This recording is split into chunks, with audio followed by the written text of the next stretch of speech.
My name's Amanda Hvass, and I work for Hands and Voices. I'm the Guide by Your Side coordinator. About 5 years ago, I became a parent guide. I was approached by a woman who was the coordinator then, saying that she had heard from my early interventionist that I might be a good fit. And as I talked to her, the more I got to know about the program, the more I wanted to be a part of it. When I first found out that my son was deaf, he was 6 months old. It was a little bit late in the game. And the only way I could relate to anybody was by finding a friend of a friend of a friend and calling her up and talking to her about her experience of raising a deaf child. So her story was very relevant to what I might need to be figuring out and the educational ground I needed to break for my son, but at the same time it was also 30 years prior. So I was really excited to be a part of parents' journeys at the get-go so that they would feel like they had a friend along the way, they had someone who could answer their questions, and specifically, it's really nice when you live kind of close in the area just to be able to talk about how much you love the providers or how to navigate that specific system. So I've loved it ever since. Hands and Voices has impacted my family in the way of building community. It's a little bit selfish, but also not at all what we do, because as we give to others and invite them into our community, we also are creating this path for our own children to walk into. And so Hands and Voices has really given me a community, and it's given me so much education on what I can do for my deaf child, as well as just how to, sometimes just the basics of how to be a mom and play and laugh and remember some basic things about parenting. Hands and Voices. I think I'd describe it as community, resources, fun, family, very future bound, always working to make something better. When I'm not working, I love playing with my kids. It's going so fast.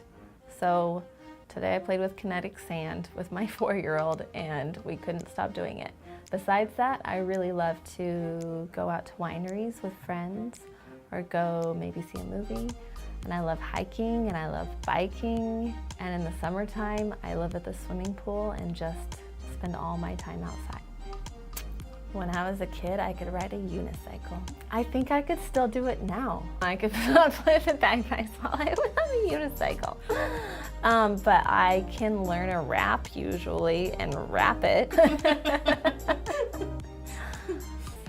Okay, Eugene has a beautiful little mountaintop called Spencer's Butte.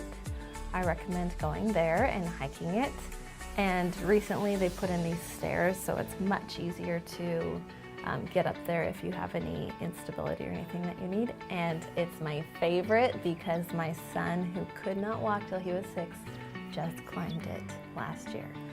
My personal favorite part of being a guide is when I find families that I really connect with and can just so relate to. My son has special needs beyond being deaf. And so some of those families I've been able to connect with have just been such a gift to be able to sit and, I don't know, have empathy for one another, to give it, to receive it, and also to share just information on what has worked and what hasn't worked, funny stories, and just feel like I'm part of a community instead of by myself.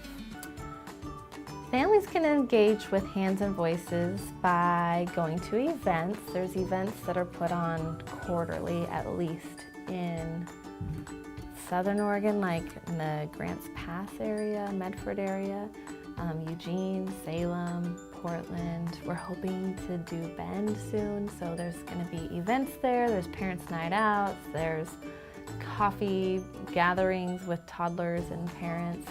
There's also educational workshops.